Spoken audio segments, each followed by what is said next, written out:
大家睇到呢度似唔似嚟到一個歐洲嘅度假村呢？嗱，唔好睇左下角呢度，即刻同我估，我哋係睇緊咩單位呢？冇錯啦，我哋就係睇緊淘大花園嘅2房高層嘅單位啦。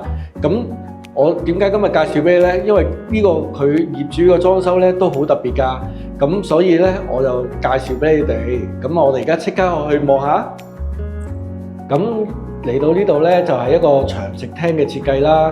咁大門口嘅側邊嗰個牆身咧可以做一個好大嘅獅子櫃，咁啊擺放其他家私啊都非常之好擺㗎。咁呢個單位嘅景觀啦，就可以遠望到中環嘅維多利亞港景啦。咁同埋咧，好難得係望到好大嘅天啦。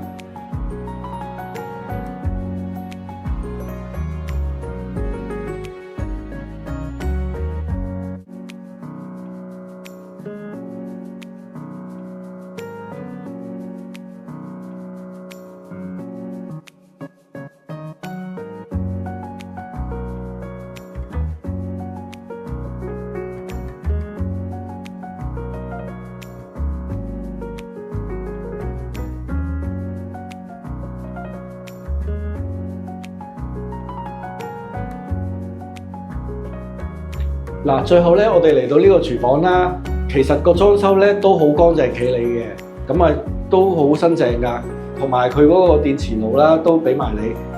廚房咧個窗口咧都非常之多嘅，咁啊透光度咧都非常之高啦，同埋個景觀咧都好開揚。你煮飯嗰陣時咧望住咧都感覺非常之開心同埋舒服嘅。大家睇完覺得點樣啊？我有冇介紹錯咧？嗱。